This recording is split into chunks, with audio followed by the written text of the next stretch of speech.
Boom, shakalaka boom. It's Labor Day weekend here in Central Mississippi. You've tuned in to the free-range human show of choice, your daily dose of reality radio. This, my friends, is the Clay Edwards Show. I am, of course, the madman behind the microphone, the conductor of chaos, Clay Edwards. Welcome in. I hope everybody has got a big weekend planned. I tell you, man, I almost didn't make it in this morning. Jackson has tried to kill me not once, not twice, but three times this morning on the way in. I have an entirely new appreciation for not taking a Sunday drive in the fast lane after this morning. I watched it almost cause 3 legitimate potential death wrecks. Wrecks, potential, whatever I'm trying to say. Wrecks where people potentially could have died. And I'm afraid that person would have been me all 3 times. Holy bleep.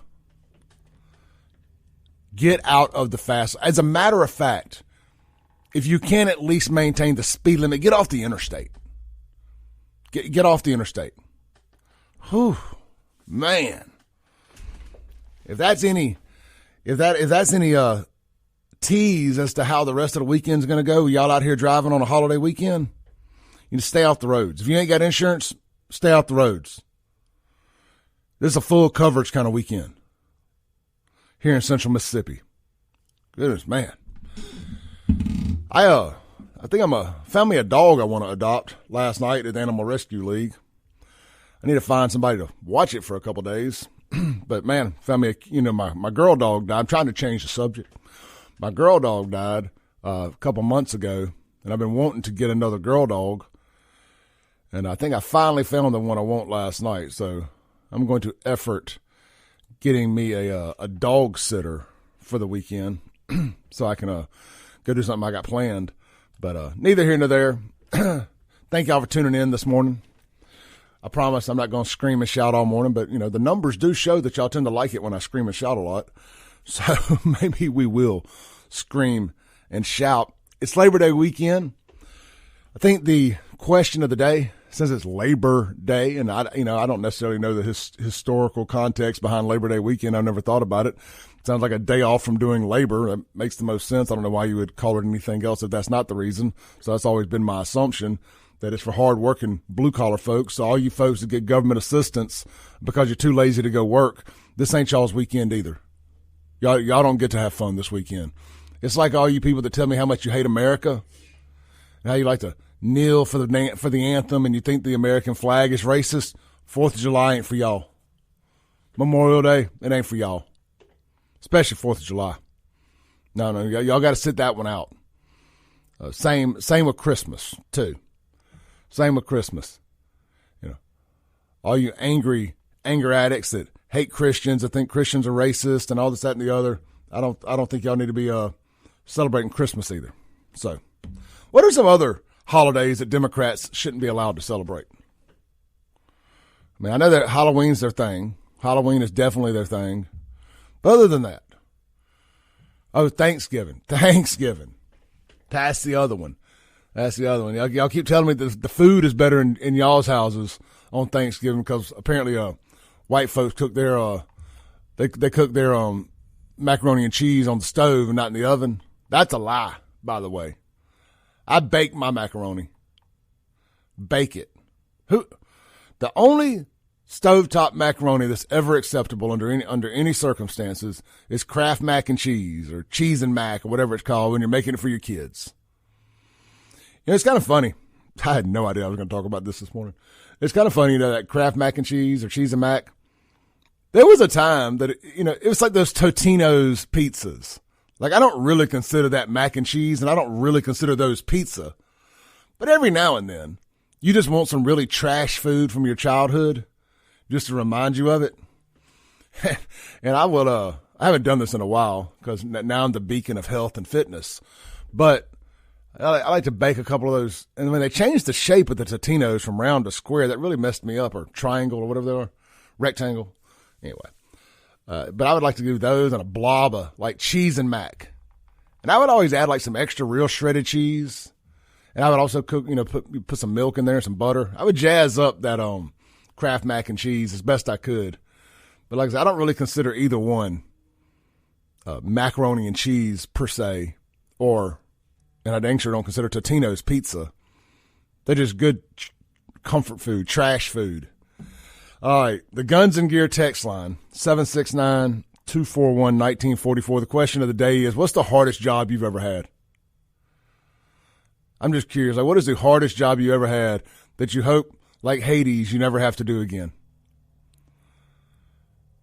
I'm trying to think real quick what mine was. I've had some pretty bad ones when I was younger, before I got into the bar business. Some pretty tough jobs. So I have a good appreciation for folks that do hard work. And there's some stuff that I've never done that I've looked at like, no, I don't ever want to do that. You always see those videos of those guys that work on oil rigs, and when they're working on the drill, and it comes out and there's oil everywhere, and they're all covered in oil and all that, and they're trying to lock those channel lock things around it, the chains and stuff. Yep, I'm out on that. I'll be honest, one of the hardest jobs I had, I have a lot of respect for our guys out there that roll beer for a living. Our beer guys, you don't think about it, but in the summer months, or in the winter for that matter, but you're in and out of those beer coolers, and you're having to pull dollies of beer upstairs and kegs of beer. And you learn how to sling kegs of beer. There's an art to it without killing yourself. But you're in and out of those cold coolers in the summer. You get sick pretty easy, kind of going from 100 degrees to 30 degrees. Or if it's raining in the winter and you got to go into a freezing cooler, because the beer companies aren't unionized down here. See, up north, they don't have to do that. They just roll, drop, leave. Down here, it's a peeing contest to see who can service the customer the best. And they have to stock the beer for them. They have to price it all. They have to rotate it, which it's good service. I'm not knocking that. But because we're not a unionized state and the beer companies aren't unionized down here, they basically are almost like a subcontractor for the stores they deliver to. Now, they never did that for the bars. They would swap out the keg every now and then, but they put it wherever you told them to put it, and that was all they did. They weren't stocking it in my coolers and stuff for me, which I would have never asked them to do that anyway, having done that for a living. But, man, they definitely go above and beyond inside those convenience stores and grocery stores. So when you see that Bud Light or Miller Lite or Coors Light or whatever up on those shelves and it's fresh, I just have a respect for what they do. And that's why even back during the great Bud Light debacle, trans can debacle last year, I always made it a point to make sure we ain't taking this out on the local guys that are out there having their paychecks affected, having people say mean things to them because of the Bud Light stuff. If you ain't never done that job, I don't think you understand how difficult that job is. But let me know, what's the worst job or hardest job you've ever had? 769-241-1944. The Mazda of Jackson phone line is 601-879-0002. If you'd rather call in, hold off on the calls for a minute. Coming up in the next segment, I'm going to have Fred Shanks call in. He's on the Save Jackson committee down there at the state capitol, and they're actually putting in some real work to explore some of the low-hanging problems in Jackson that some legislation can fix, outside of putting the city in a conservatorship and taking it over. And yesterday they had a big discussion about blighted, abandoned properties that are mostly owned by the city and the state. And I read into that a good bit, so it's kind of interesting that the legislature pulled the funding from the cities to help manage and kind of keep these properties up a little bit as far as boarding them up, keeping the grass cut, all that. We'll see if they are going to work towards a solution there. So I'm looking forward to talking to Fred. And obviously we're going to unpack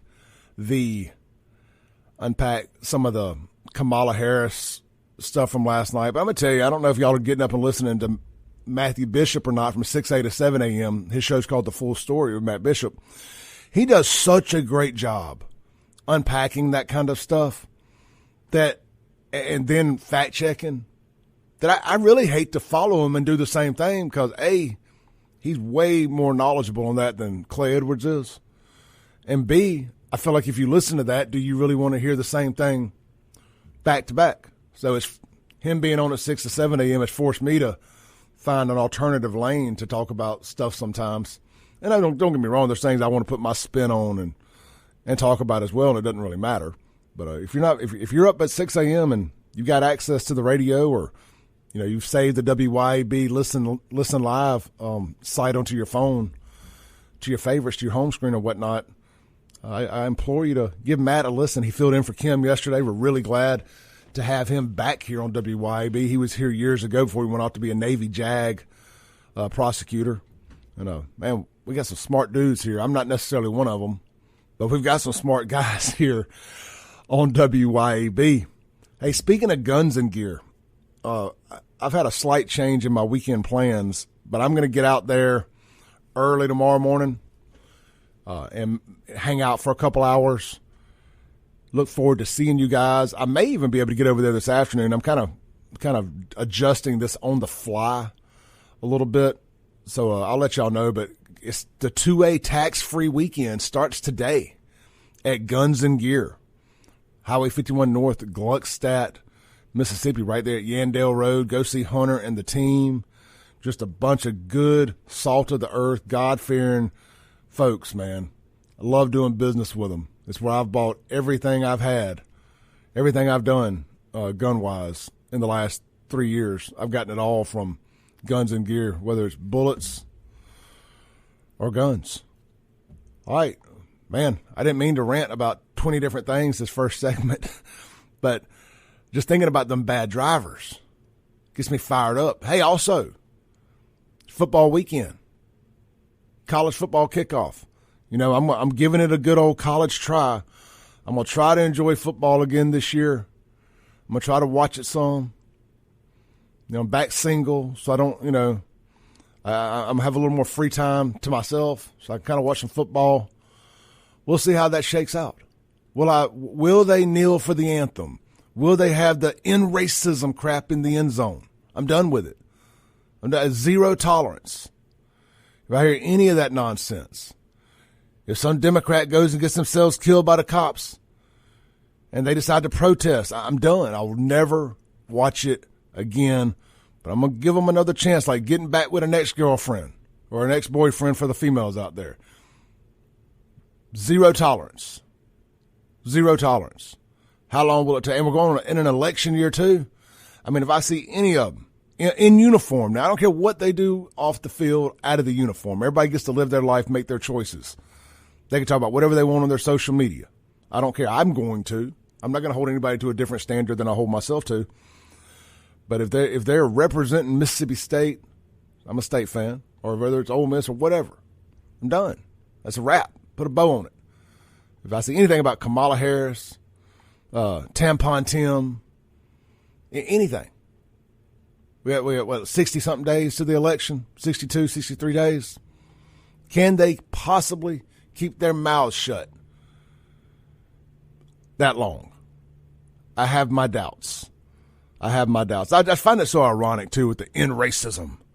Y'all are the racists. It's just like when they told us to stop Asian hate. It was them that was doing the Asian hating. It wasn't us. Let's take a break. When we come back, we'll have Fred Shanks on the line with us, talking about saving Jackson. Y'all need to go check out my podcast I did with Gerard Gibbert. We got a video up. We talked a good 15 minutes from a real analytical standpoint about some of the biggest problems facing Jackson that are also some of the easiest to fix, but they're the problems they don't want to fix because it would eliminate them being able to take a little money out the top, take a little money out the middle, and take a little money out the bottom, leaving, guess what, no money to save Jackson. We'll be right back.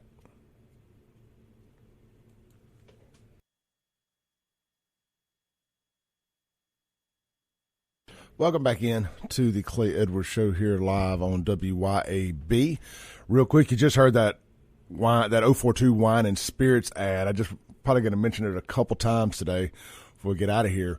Hey, look, man, swing by, support Brandon's first and voted best liquor store, wine and liquor store. That's 042 Wine and Spirits right there on West Government Street, or I call it Highway 80, right next to Sonny's Barbecue. You can't miss it.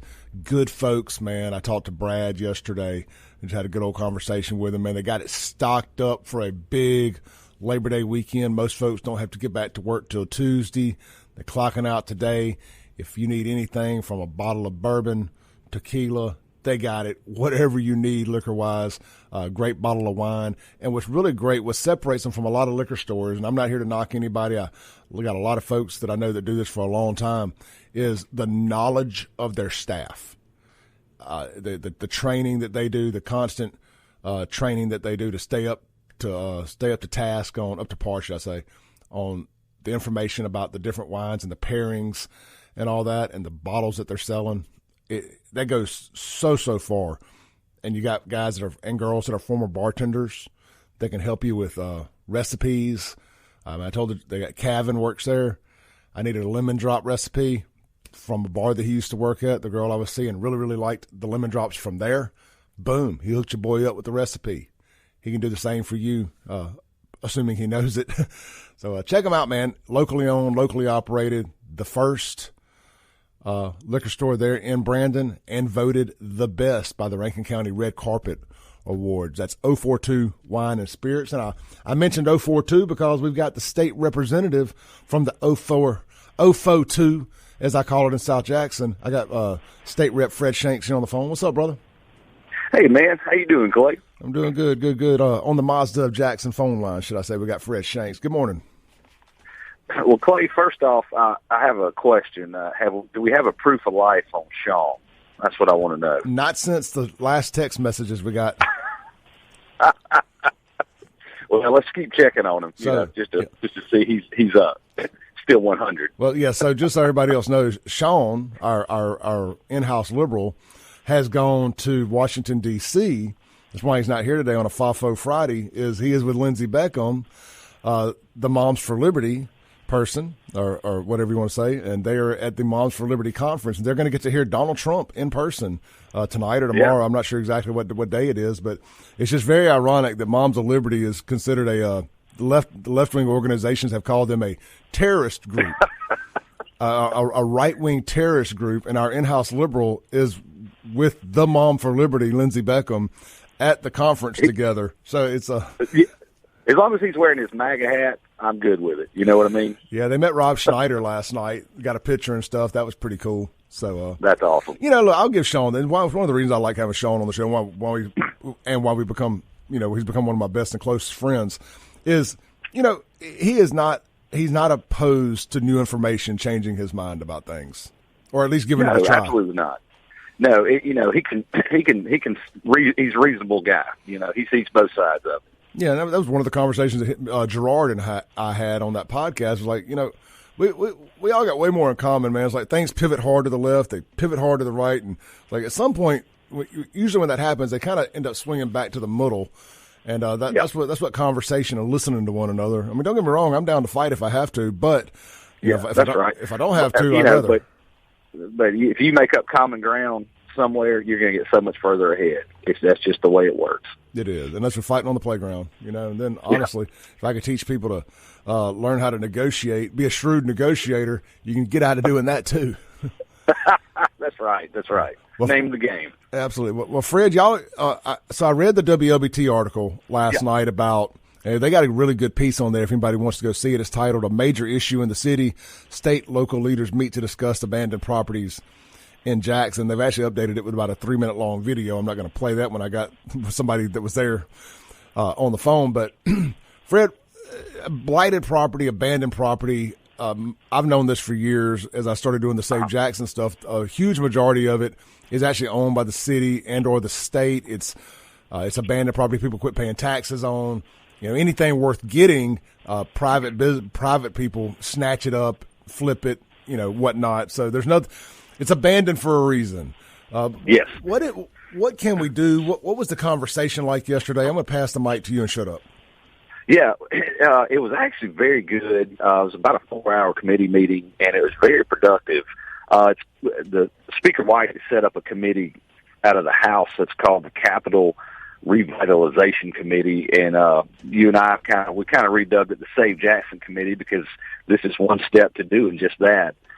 But we met with multiple people, City Councilman Hartley, who, I really liked hearing from him. We also met with Chief Wade, Bo Lucky, and Tyree Jones. We had like kind of a panel set up with our law enforcement folks.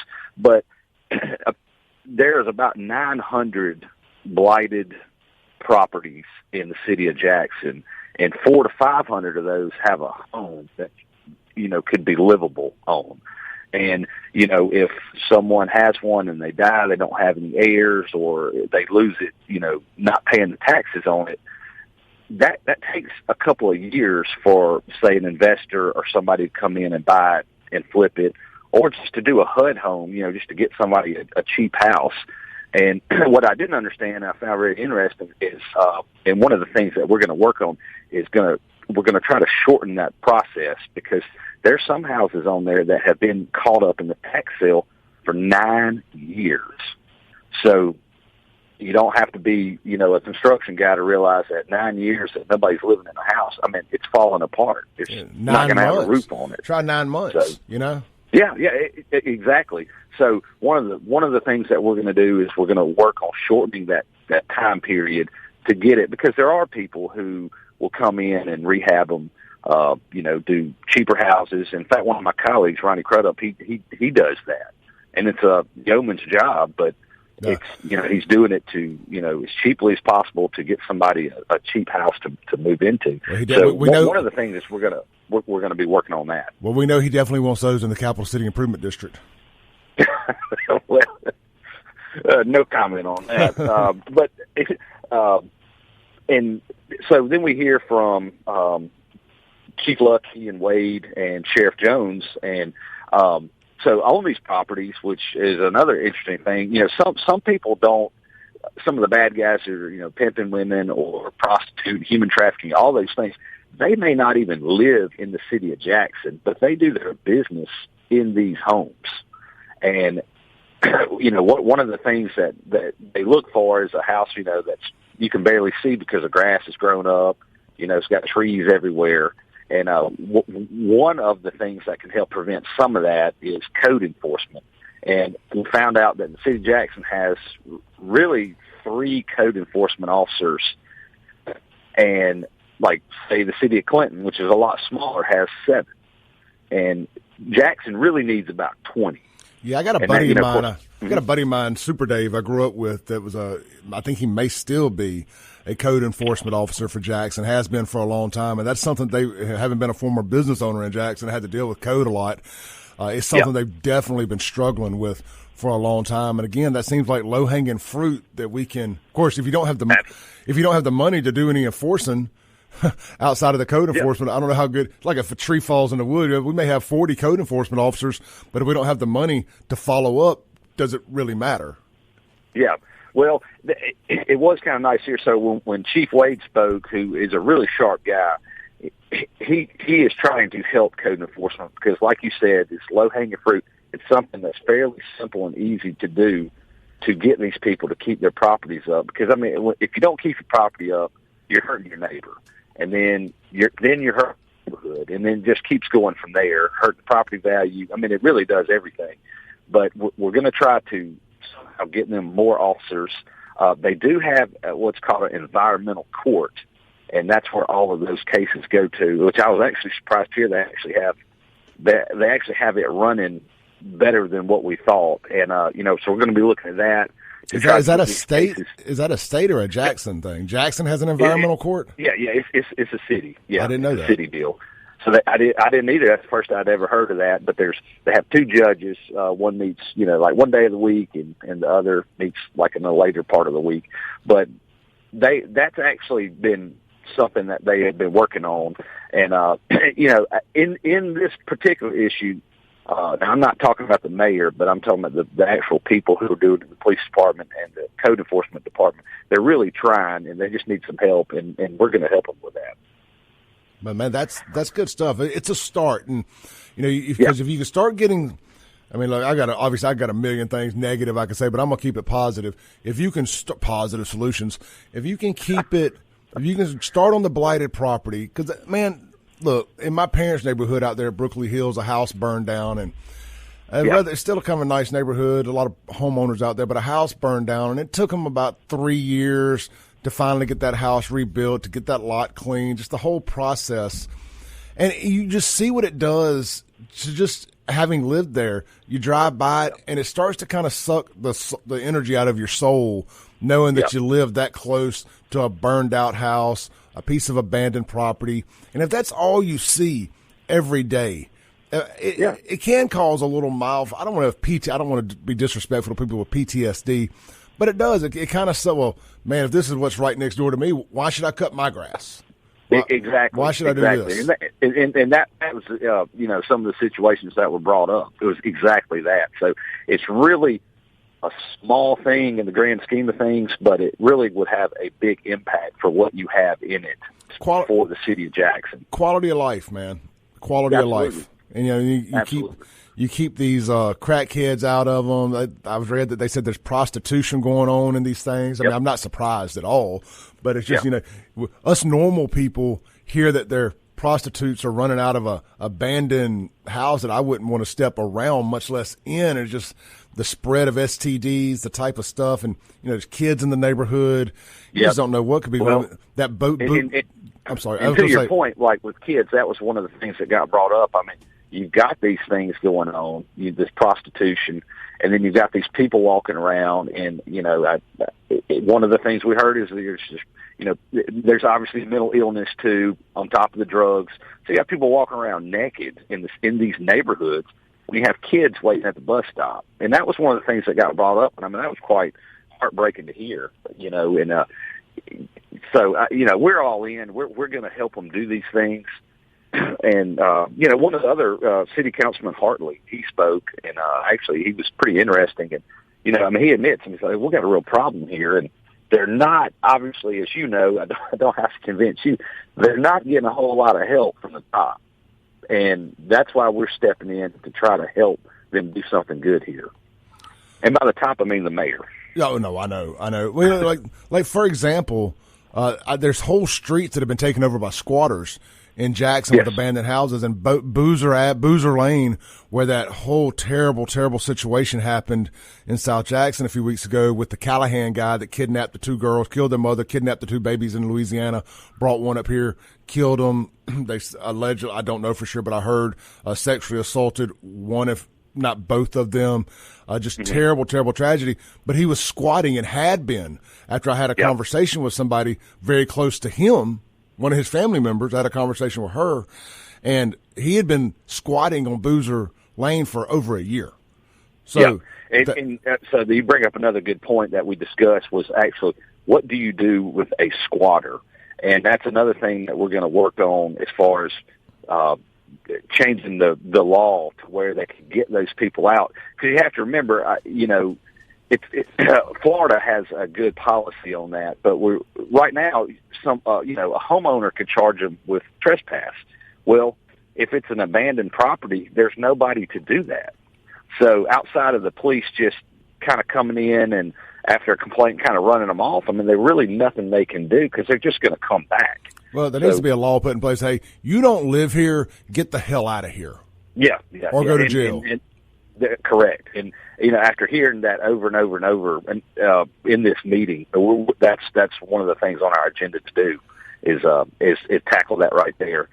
Because like I said, these properties sit up for a couple of years before they can get the tax sale on them. And I mean, people are just moving in. And another thing that I found heartbreaking is a lot of people who get out of prison who are really not from Jackson will. And I'm talking about people who are not trying to turn their lives around. They will come to Jackson from other states and set up shop in these abandoned houses, which they're up to no good. Which I just found just wild that there's that many of them. One that they know, I'm sure they know somebody here, but they know. Well, I'll just go to Jackson and get I'll get a free house and set up my dirty business there. Well, it's and just that's like what they're doing. It's just like that Callahan guy. He's the great example of all this stuff. They know that Jackson has a reputation for being lawless and the police not doing anything, and they know that the mayor is a friend to criminals, not a friend to law enforcement, and that this type of stuff is acceptable. And they know it's tons of abandoned stuff, and it's like finding a needle in a haystack. Again, people will sit out there like, oh, y'all are just trying to use the boogeyman stuff, saying this is bad for kids. Because I don't know why, but everybody in Jackson seems to have a soft spot for criminals instead of children, and that's kind of what's got us into the situation that we're in. But the Boozer Lane thing is the perfect example of worst case scenario for all of this: squatting for over a year in one house, kidnapping, killing, and sexually assaulting babies, drug abuse, have been in and out of jail, and boom, all of that right here. That's just one example that we know of. Fred, can you can you do another segment or part of another segment?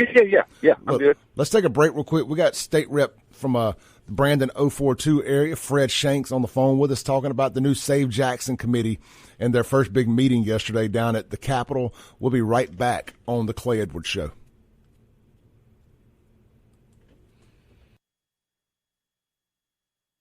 All right, welcome back in to the Clay Edwards Show. We're going to go straight back to the Mazda Jackson phone line to State Rep Fred Shanks. Fred, real quick before we get started back up, I put you as a reference on an application last night for me. I'm trying to adopt a dog from the Animal Rescue League, and I had to put 2 references. Okay, so I got you covered, man. So if you get a call, it is not a scam. I put you. Okay. I put you down there. I got you, man. I put you. We'll make it happen. Make it happen. I know Sean's incapacitated, so I put you and Corey down as my references. Okay. All right, look. So I got a text from a buddy of mine that's JPD during the break there, and he said he's backing up what you said. He said 90% of the vagrants in Jackson are not from here. Over half of the 90% are not even from the state. Says he has to deal with them his entire shift, and that's out. He's out in that North Jackson area. Okay. Well, like I was saying, that was one thing I found, obviously, I couldn't believe that, that people, that is that wide, what mainstream where people know that they can do that, kind of like you were saying earlier. And, we're going to shut that down. We're going to put in some things to where, technically we could get them on squatters, issues and, do some new laws there to really help them get those people out of there. And it also applies to like panhandlers, because as you know, it seems like every time you stop somewhere in the city of Jackson or parts of it, you got these panhandlers everywhere. And most of them, they do not live in the city of Jackson. They live from outside areas. They drive to that area. Apparently, they make pretty good money doing it. Yeah, did you see that picture I posted the other day of the guy? Somebody took a picture or some video. I shared it of somebody getting out of the car with all their stuff being dropped off at the intersection. Yeah, it's crazy. It's crazy. I'm just like, are they doing a social experiment? What is going on here? It's people that have no shame.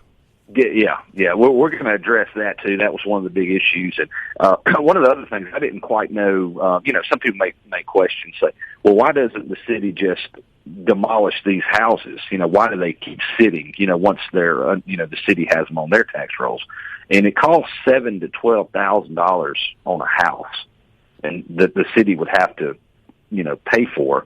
And like I was saying earlier, out of the 900 plus properties, 500 of them have houses on it. So, and plus, then you throw in the fact that they have to sit in this purgatory for several years, up to 9 years that we've heard of. It's just, they've just got a real problem. But this is a real workable problem. Speaker Jason White has set this committee up because he wants us to do something on it. And I may have heard the Senate is going to do something on their end, but we're going to be ready to go come January, and we really are going to help the city of Jackson because, it is our capital city. We all should want it to do well. And if it does well, it helps us, because one of the big issues, too, is what's going on that's bad in the city of Jackson that you preach every day. It draws money from the surrounding areas and resources from the surrounding areas for that problem. So it affects everybody. Yeah, the people in Jackson always tell me that if I don't have a positive solution, I shouldn't insert my opinions on these things. Fred, I think I have a positive solution for some of these people that live in these neighborhoods with these abandoned homes. Maybe they should pool their money together at $7,000 to $12,000 at a time and start tearing these houses down. Well, that's certainly one option. I mean, and and in the meantime, they could group up together and at least cut grass, weed eat, swap out every week. Get some of these young kids, in the summertime to start doing it and keeping it up. Because I mean, like you were saying, I mean, it's more than that, but it is also a mental issue. I mean, if my neighbor's house burned to the ground and it sat there for a few years, I mean, that would, that would really affect me. Yeah, I mean, it would affect the whole street and neighborhood. Yeah, so, there needs to be some community involvement. I know that some of that was addressed prior to the meeting. I know there was a couple other meetings about some communities are doing that, but we need more to do that to help.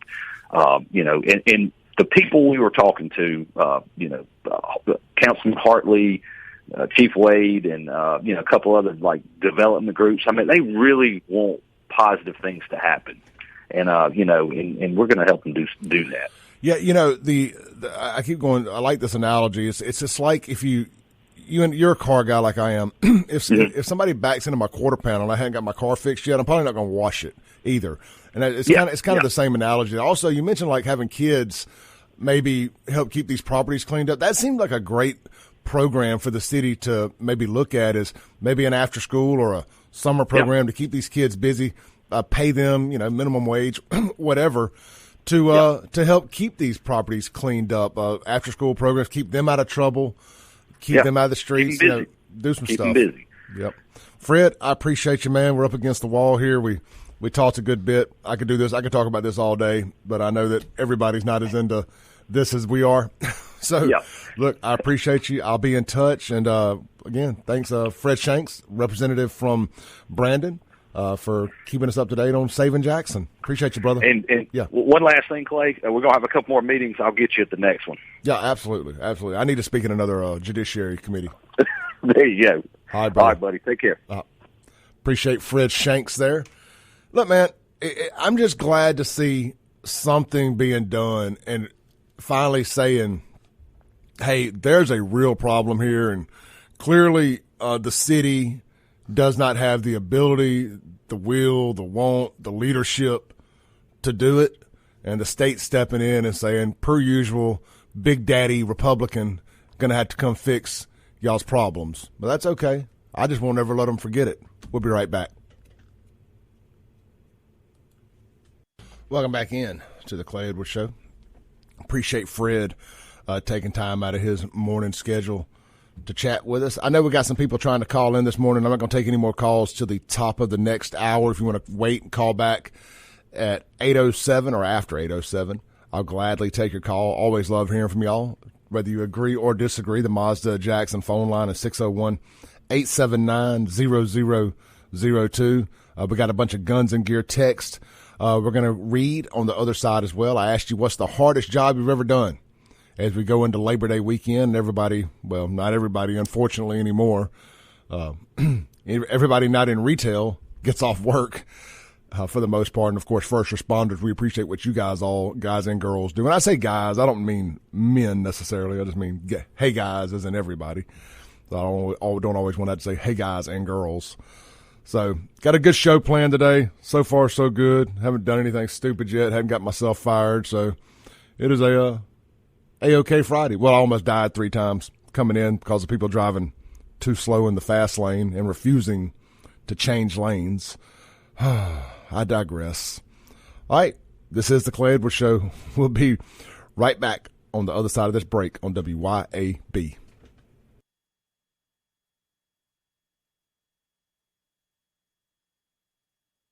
Boom, shakalaka boom. We're back. It's hour 2 of the most incendiary show on the radio. This is the Clay Edwards Show. I am, of course, Clay Edwards. Guys, we have a bunch of good sponsors here that are open this weekend, starting with Acme Pizza and Daiquiris tonight from 4 p.m. to midnight. Get out to Acme Pizza and Daiquiris. Enjoy one of their 12 different not frozen pizza. They have 9 different frozen daiquiris and up to 12 different specialty pizzas. Of course, you can just create your own. Any way you want it, they'll do it. They even have the Wheel of Flavor, which I hadn't talked about that in a while. It's 3 different specialty pies or pizzas on one pizza. So, or you can just, again, whatever you want. They got all kind of different ones. You can try them all if you're undecided on which one you want to try, and you don't want to commit to a whole pizza. And like, that really wasn't my jam. Boom, try the Wheel of Flavor. Of course, the dynamite balls, the fried pork wrapped around a little cream cheese, deep fried, drizzled with some barbecue sauce. I think they got some ranch or something you dip it in. Anyway, it's really, really good. Try the appetizer. And hey, maybe pizza's not your thing. I don't know why you go to a pizza place if it wasn't, but they have amazing pasta, burgers, made from scratch, hand-battered onion rings, and more. Of course, it's all available for delivery, carry out, and, of course, dine-in. That's right. The daiquiris are available for delivery and carry out, too. You going out on the boat this weekend? Want some great frozen daiquiris to take out there with you? Maybe you're having a cookout? Acme Pizza and Daiquiris is going to be your spot. You know, the liquor stores ain't open on Sundays. Acme Pizza and Daiquiri is. There's your little loophole for getting you some little Sunday fun day party favors. So check them out. Located at Fannin Mart, right out there on the reservoir. And, of course, we'll tell you more about what's going on at Martin's this weekend, Burgers, Blues, Barbecue, and Old Tavern on George Street kind of as we go throughout the show today. We've already told you about 042 Wine and Spirits. All right, let's take a call here on the Mazda of Jackson phone line. Hey, you're on there. Hey, good morning, Clay. How are you doing? Good, brother. How about yourself? Yeah, I just want to make a comment on the abandoned homes. You know, what people don't seem to be understanding is after we have a natural disaster in this state, homes that are damaged, torn up, destroyed, there's a huge effort that goes into tearing those down or rebuilding those. A lot of times those are done through, people's personal insurance and all that. But the point is, when you have a neighborhood of nothing but abandoned homes that are basically in the same condition, that's just a slow-growing disaster that has to be remedied. First thing is, the state legislature and the city councils need to get a handle on property rights in terms of how long a person should allow a home to remain derelict. Those people have a property right. That's true. But the people that live near that have just as much a property right for their homes to maintain their value and live in a safe community. And the other thing is they're not leveraging the resource yet. It's $7,000 to $10,000 to tear down a home. But anybody that's worked around heavy machinery or watched those guys work, know that you can go to a medium-sized home that day with a large track hoe and some dump trucks, and that home will be gone by the end of the day, down to the dirt. So the legislature and government people really need to be leveraging their relationships with large construction companies that do highway work, roadside work, bridge work, and just saying, look, we want y'all to do these state contracts, but we need a partnership to help remedy some things that, quite honestly, would generate new areas for construction, new downtown developments by getting rid of the blight.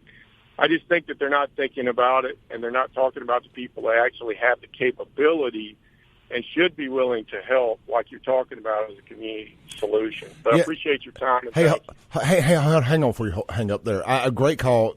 Something I was just thinking about while you were mentioning that it is got to be a lot cheaper way to do it than just $7,000 to $12,000. Like you said, you can rent a dozer and knock one down and get a rollback dumpster and have it gone in a day. I'm guessing there's some DEQ stuff, environmental cleanup that has to be done before they do these things. I don't know. I'm just guessing because it's the government. So, of course, there's some additional red tape other than just being able to tear something down and making it go away. Feels like they could eliminate as much red tape as possible so people could do just that.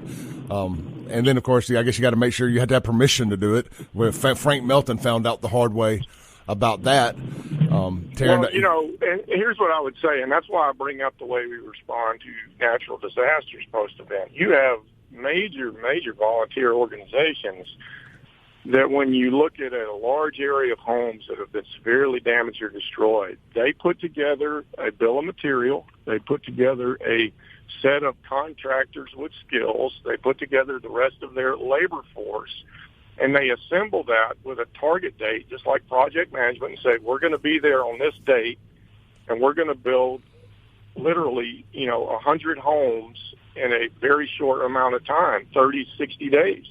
So it's all about the government side doing the project management piece and assembling construction companies to give their time and their effort. And with the volunteer agencies, they put the machine together in terms of what it takes to get it done, but it's all donated to them. And I think it's an easier lift to coordinate backhoes and dump trucks, take a house out, than it is to build one from nothing, complete with facilities, wiring, sanitation, and all that. So I just think they need to sit down and actually talk about with people that have capabilities and knowledge and say, well, what would it take, and how do we project this a year out? That's a great. It took me to hearing that the second time to really wrap my head around what you were saying. So I'm glad you repeated it. That is a phenomenal point. I'm hoping that Fred and some of these guys are still listening and they can bring that forth at the next committee hearing. Appreciate you, brother. Yeah, thanks. What a great point. Because look, I know these guys that do like this.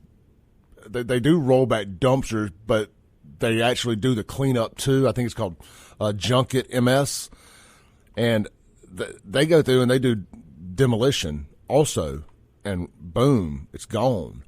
I guarantee you, it's cheaper than I'm not saying that the city's wrong, or somebody probably is charging them $7,000 to $12,000. It's probably some minority set aside contractor that's getting overpaid, because that's a big problem in Jackson, whether y'all want to admit it or not.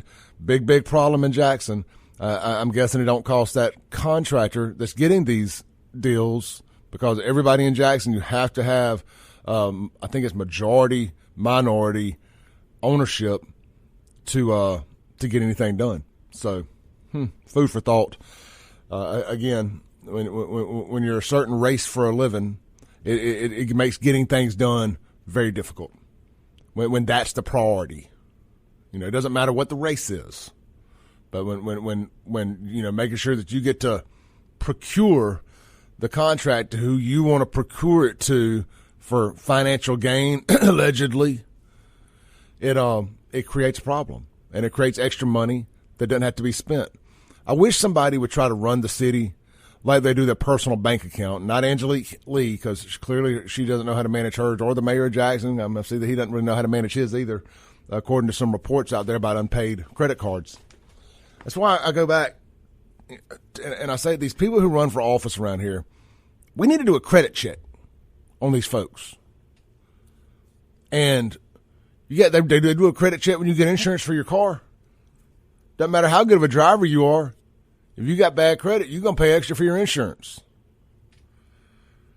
We're trusting these people with the things that are the most valuable to us as citizens.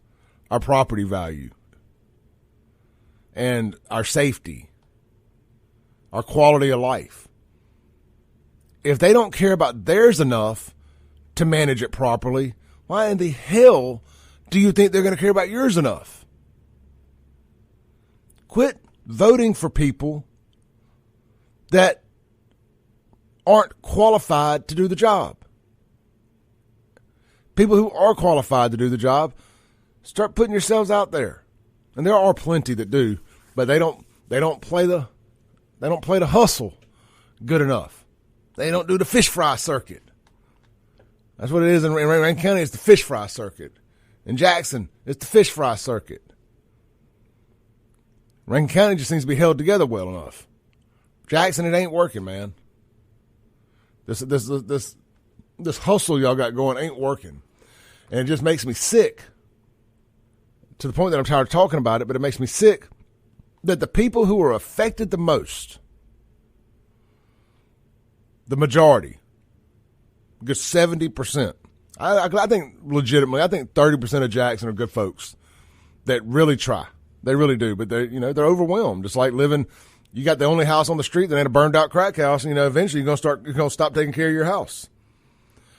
70% of these people in Jackson, they don't care if the plane crashes. They just want to be at the wheel when it crashes, or they want somebody that looks like them to be at the wheel when it crashes. Like I don't care if you're getting over on me, as long as you look like me. That's what it feels like. Whether that's true or not, it just feels like black folks in Jackson don't care that they're getting the shaft as long as somebody black is benefiting. I mean, as irrational as that sounds, I don't know how you look at it and come to any other conclusion. If you disagree with me, let me know. 601-879-0002 is the phone number. Let's see here. Let's go to the Guns and Gear text line for a minute.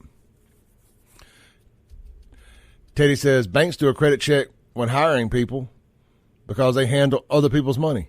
Same thing. Exactly. I mean, when I was in finance in the car business, they did a credit check.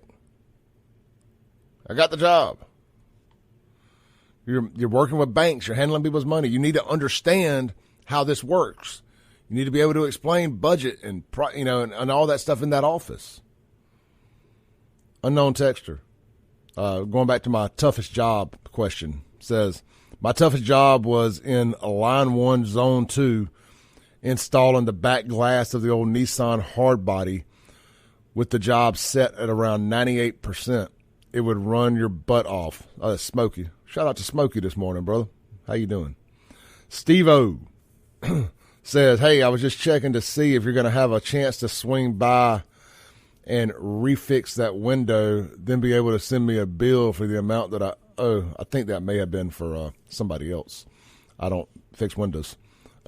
Steve-O then says, at what point does the city of Jackson get so bad that somebody takes over the leadership and the government of Jackson to fix the problem?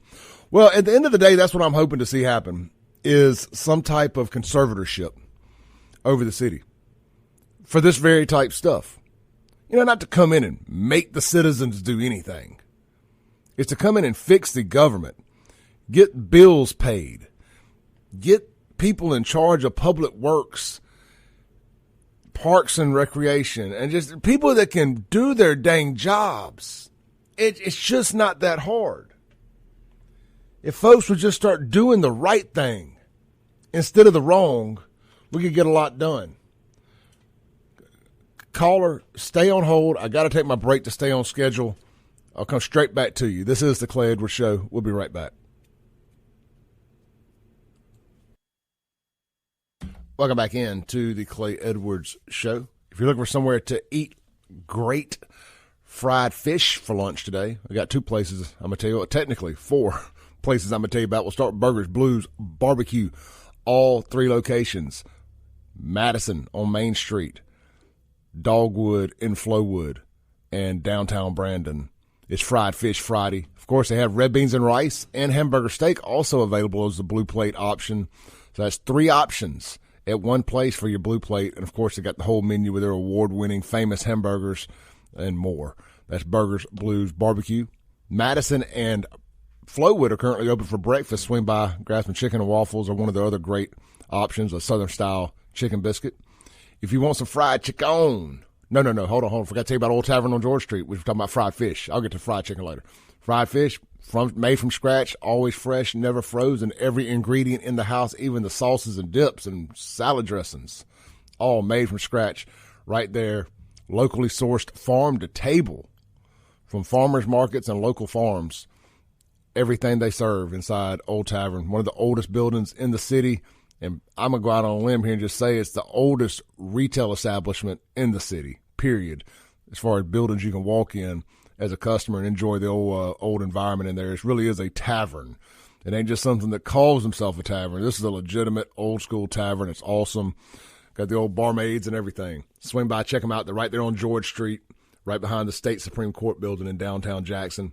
All of these, of course, located inside the Capital City Improvement District. So you'll be good and safe down there at George Street with Capitol Police and JPD on duty. All right, man. Let's take a call here on the Mazda of Jackson phone line. Hey, you're on the air. Thank you for staying on hold through the break there. What you got?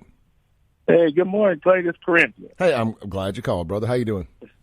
All right. Almost said you were looking for the call. But anyway, I wanted to piggyback off of what you were saying about how, with Jackson in regards and the voting patterns and, for the Black for a Living folks. Like you said, only about 17% of Jackson's eligible voters actually vote or care to vote. And that 17%, a good portion of that, at least 90% are Democrats or bleeding hearts white. who social or align themselves with the Black Democrats for whatever reason I don't understand. And the other ones are just bought, like you said, just like in Rankin County, here in Hines County, in Jackson particular, fried fish and a good church sermon or a pulpit, knee and jerk, it gets you in the door. So we have that fried fish paying bill. I promise to pay your bill under the table, that type of stuff. The politician infiltrating the senior citizen homes or personal care places where they know they can get their votes from. And it's sickening because that is what's controlling the progress of Jackson.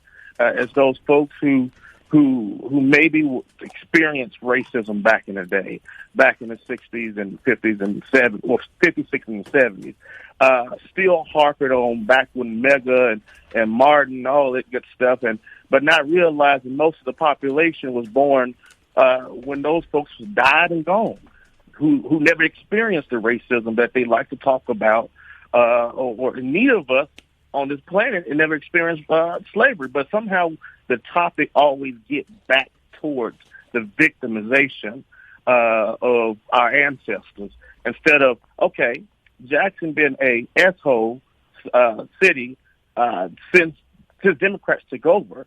When the Dixiecrats turned into the Democrats, and I'm not going to exclude the white Democrats. Since Russell C. Davis, he was the modern Democrat. They're the absolute worst. They're the worst. They're the ones that are encouraging all this crap.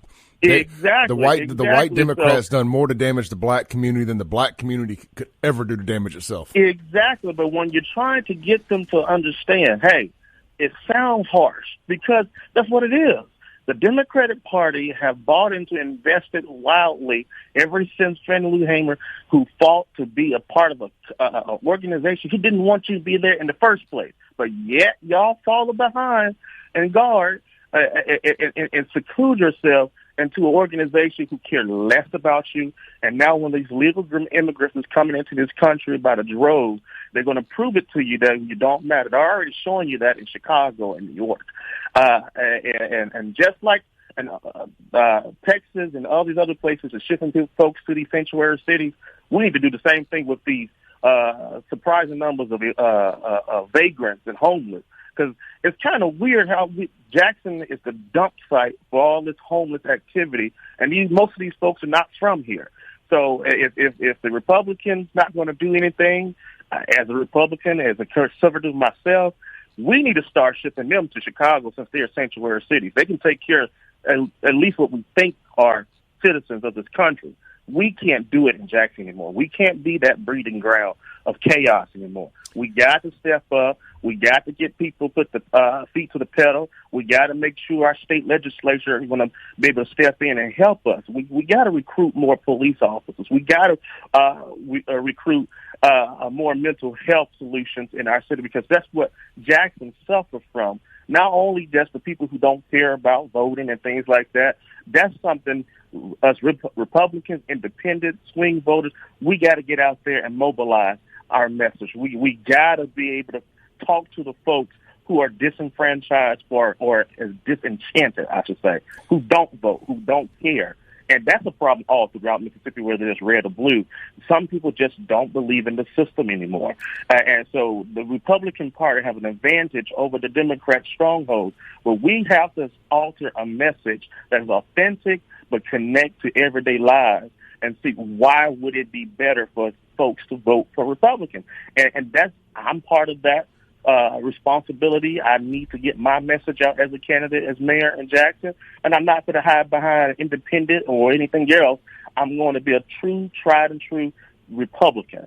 Run as that, not hide behind and try to get Democrat votes, but be honest with folks. Look at the past 40-plus years.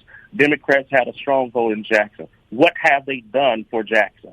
What have Joe Biden and Obama's and Clinton that came here several times to get your vote, but when it's time to get some dollars, some time to get some type of representation on the federal level, we can't do this.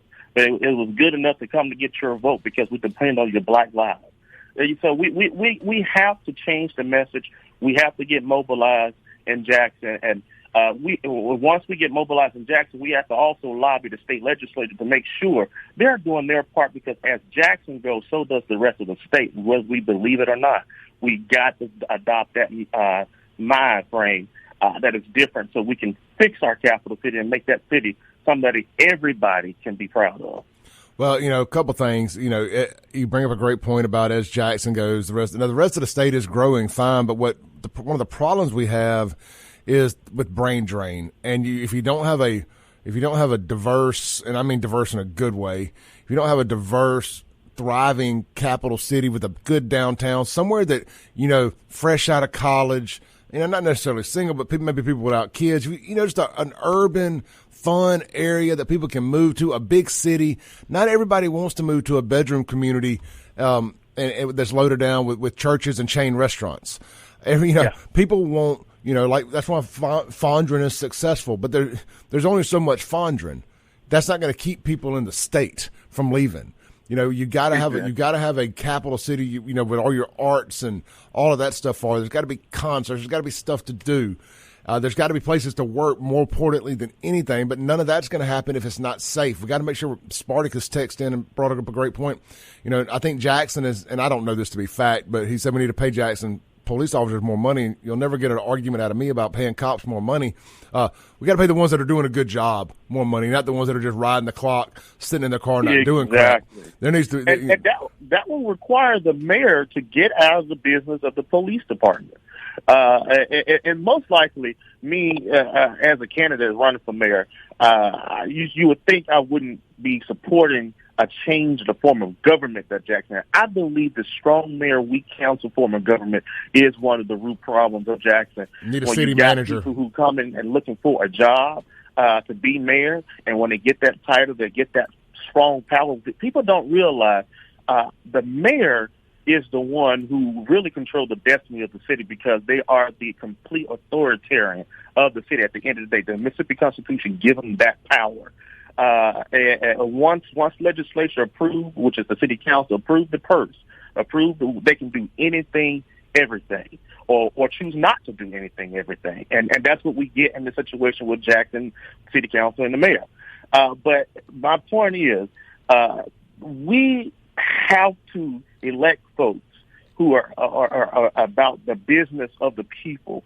We got to stop electing folks because what high school they went to or who mama they know and all that good stuff. We got to get people in office who is about the business of the people and that have values and standards.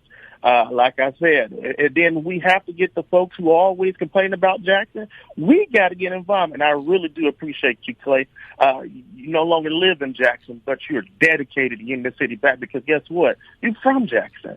And who else to talk about Jackson or the people who got disenchanted from the city they love?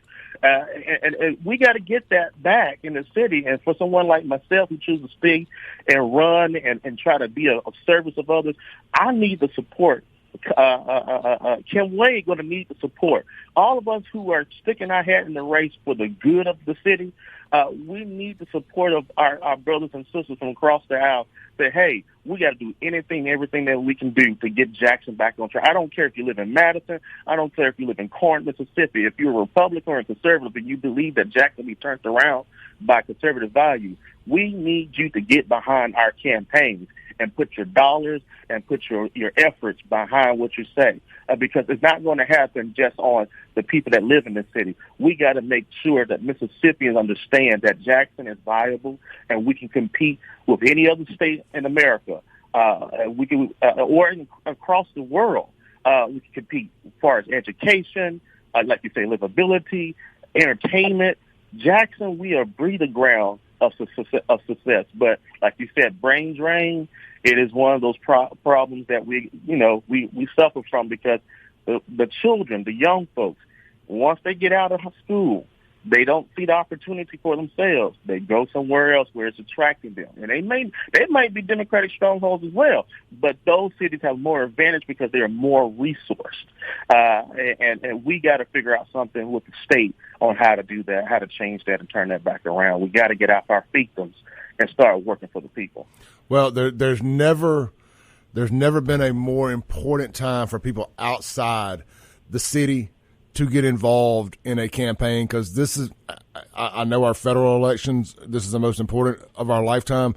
If you want to see Jackson salvaged at any point, any way, anyhow, pick a candidate not named, not one of these dumbass Democrats that are all running for, it's the same guy. They're all the same guy. If you unplug Chockway, plug one of the other ones in, they're the same guy. They all come from the same black for a living culture. It's political reparations for them. I don't know them, but I know enough. I know enough. I know what political tree they're from. I don't know them either, but you know what?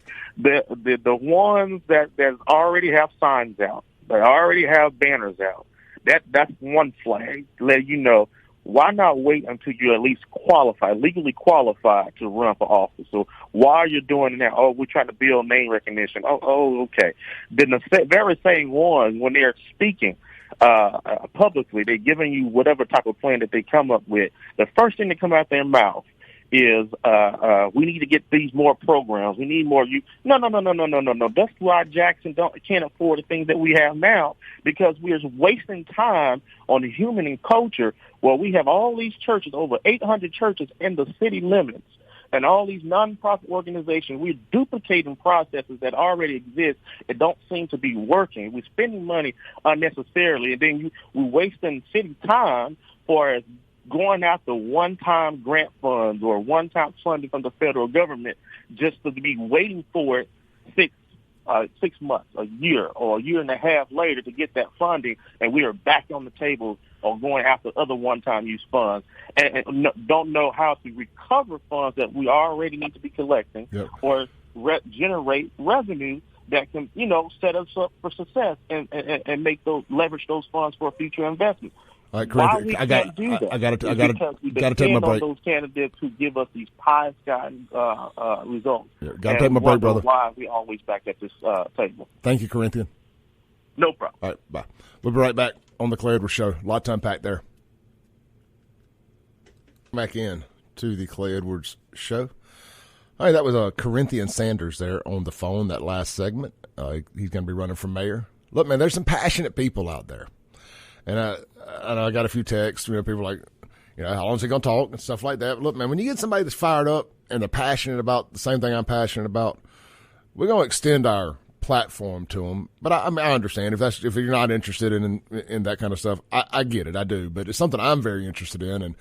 And, I felt like I was forced out of my hometown.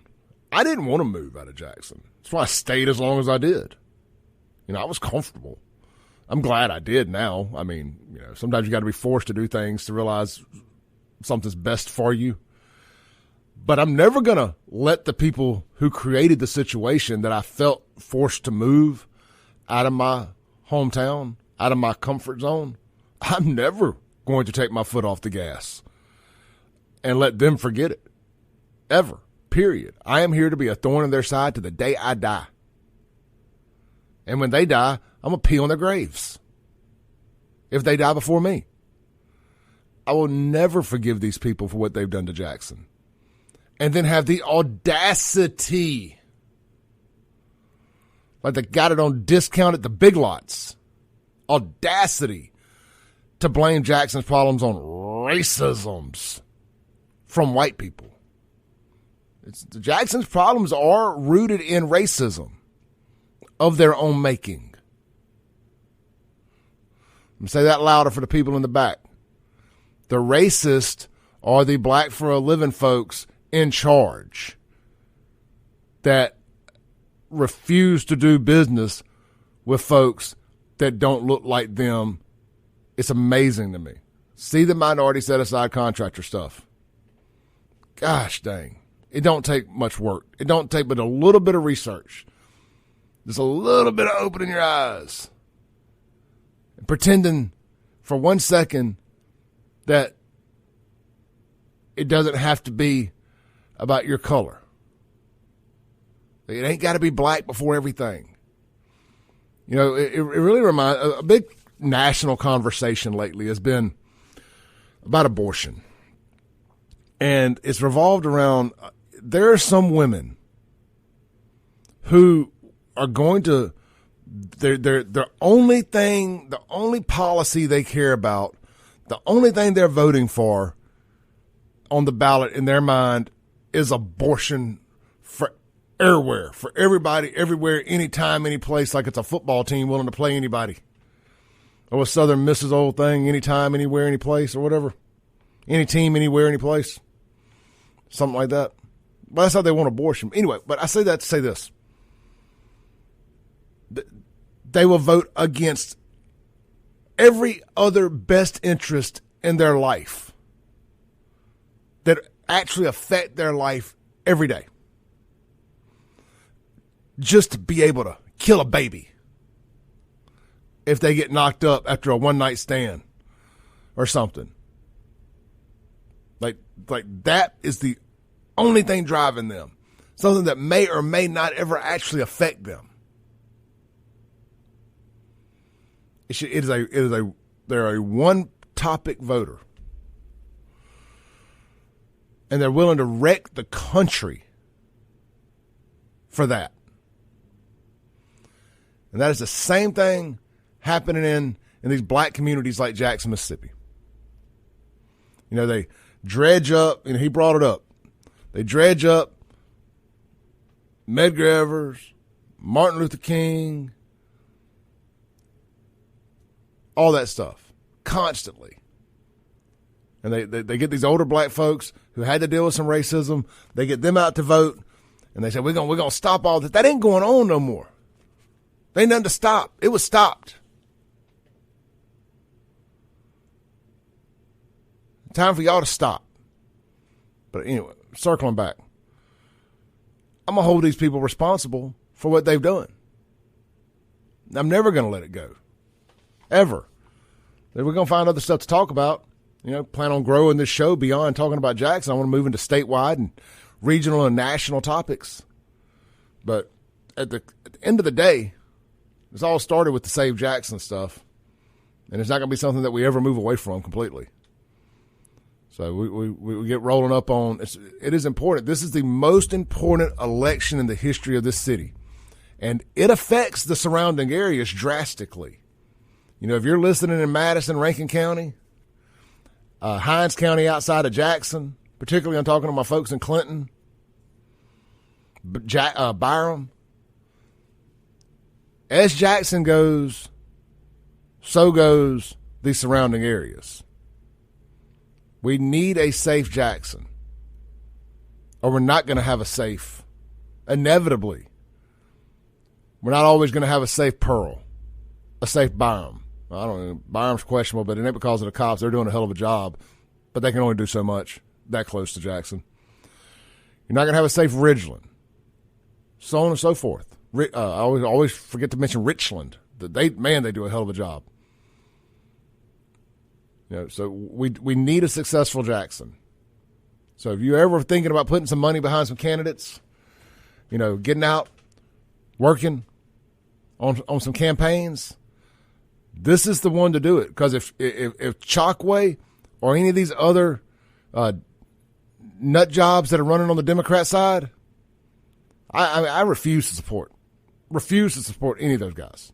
I don't want to platform them. I don't really want to interview them. None of that. If they want to pay, they can play, but it ain't going to be it ain't going to be the friendly interview. It's going to be confrontational because I'm not going to play their little game. I'm not going to talk about racism. Jackson's problem, again, it ain't the kind of racism they're selling. If they come from if you moved off to go be the mayor of another town so you could come back to be the mayor of Jackson, you're just a career politician.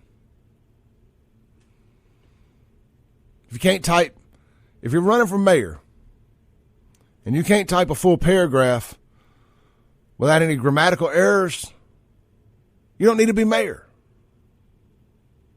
That's a true story, by the way, about one of them running. I don't remember his name off the top of my head, but I followed him on Instagram. He went off to be the mayor of some other little town around here. And I just remember when just made all of his Instagram posts were about George Floyd and racism and all this, that, and the other. And then he spoke all in Ebonics in it. I'm just thinking to myself, this guy wants to be Mayor Jackson now? He's just another Chokwe. Just another Chokwe. I have text a lot here. I mean, y'all have text a lot, and I've been running my mouth and not read your text, and I do apologize. Let's do this because I want to read your text. Let's take a break real quick. Come back. We'll end the show. 2 or 3 minutes of nothing but reading your text on the Guns and Gear text line. Don't forget, Second Amendment tax-free weekend at Guns and Gear. Also, get out to Martin's, whether it be Livingston or downtown Jackson. It's Fried Chicken Friday for the Blue Plate Special, and they're both jammed up for live entertainment this weekend. Production day, until I forgot to cut my mic back on. Hey, let's land the plane with this, man. Bobcat says, ever notice that the vast majority of women protesting about abortion will never face that choice? It is god awfully unattractive women that look like beached whales and gay men always protesting abortion. And a lot of lesbians too. I don't understand, especially the gay men part. You're like, you've opted out. With the gay women too. You've opted out. You've opted out. You don't have no say-so in this no more. You got your gay marriage. You don't need abortion. Shouldn't concern you. Shouldn't concern you. Let's see here. Spartacus says that's the reason why Harris has a chance to win. Roe versus Wade wasn't off the books until in 2016. Now it is.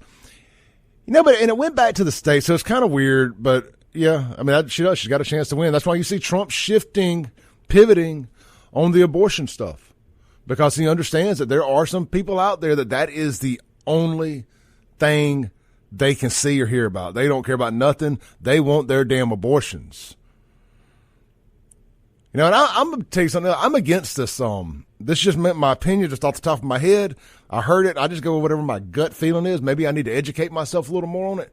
But Trump coming out and saying that the government needs to force insurance companies to pay for IVF, or the government needs to pay for IVF treatments. Man, I don't know about that. That don't sound right. Forcing businesses to do stuff doesn't resonate well with me. Granted, I don't feel bad for insurance companies on any level, but it just, I don't know. That feels icky to me. Somebody I'm sure can explain to me why I'm wrong, but don't send it through the spin cycle just because it's Trump saying it. We got to hold him accountable just like we do everybody else. I guess I wasn't able to get to any more of your texts, guys. I appreciate y'all. Fun show today. Didn't hit a nickel on my show prep other than Fred's phone call. But hey, it'd be like that sometimes. I will see y'all back here next week. Enjoy your Labor Day weekend. Peace out.